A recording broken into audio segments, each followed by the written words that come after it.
Hello, Jay and Gia. Why don't you get comfy? Because I have a really special story to tell you today about your Abba.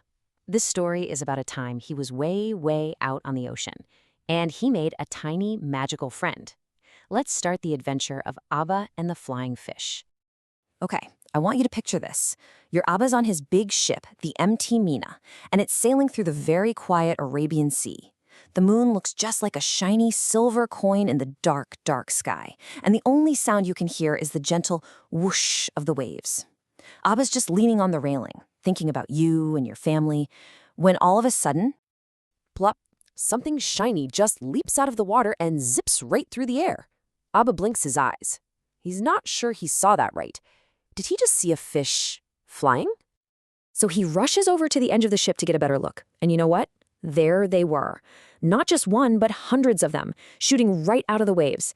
They were like little silver rockets, gliding over the top of the water, and their fins were just glowing in the moonlight before they dived back in. He just couldn't believe his eyes.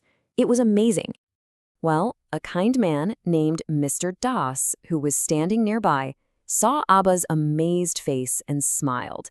He explained that these incredible fish aren't really flying like a bird does. No, they're gliding. They use their special fins, almost like tiny wings, to soar above the water, mostly to get away from bigger fish that might be chasing them down below. So, to glide means to move really smoothly through the air, almost like you're floating without even trying. And that's exactly what the fish were doing. Abba just watched them and he thought about how clever even the littlest creatures are, how they find ways to keep themselves safe.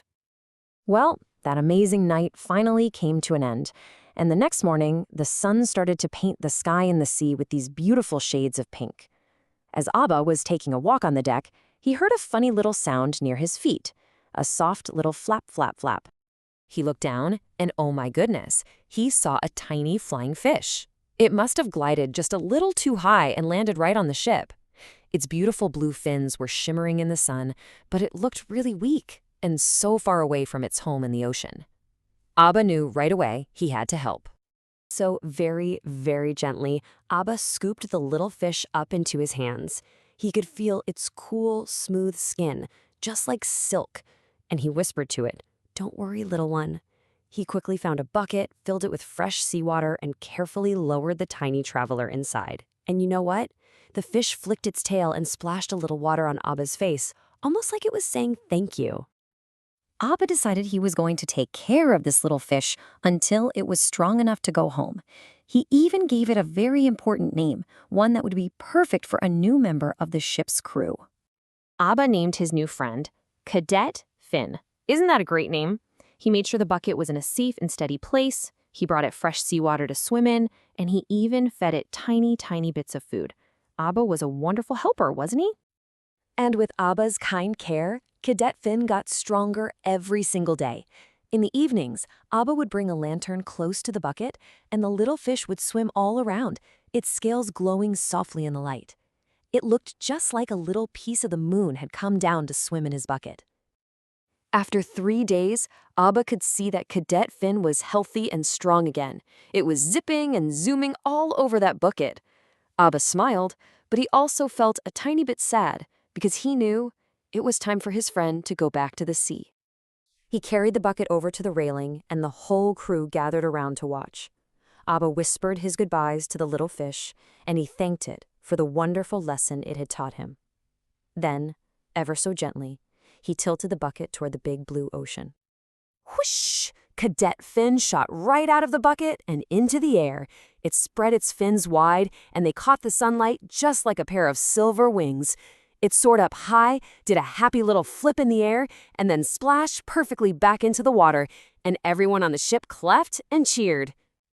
The captain came over and put a hand on Abba's shoulder and smiled.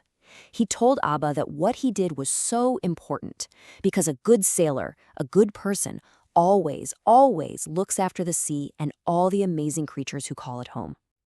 That night, as all the stars were twinkling up in the sky, Abba couldn't stop thinking about Cadet Finn and his amazing family of gliding fish.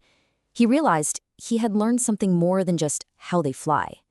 He found the captain and asked him a really thoughtful question. He said, "Do you think the flying fish feel brave?" The captain thought about it for a minute, and then he explained that maybe the fish don't think about being brave. They just do what nature taught them to do. When danger is close, they rise up and glide away. And right then, Abba realized something really beautiful. Bravery isn't just for big heroes in big storms. It's also for a tiny little fish that dares to leap into the sky. And maybe, just maybe, all of us have our own special wings inside of us, ones we don't even know about until we really need them. Before he went to sleep that night, Abba wrote about his adventure in his journal.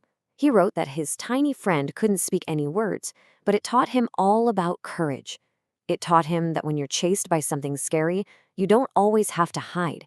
Sometimes, the bravest thing you can do is to fly. And that's the real lesson for you, my dear Jai and Jia.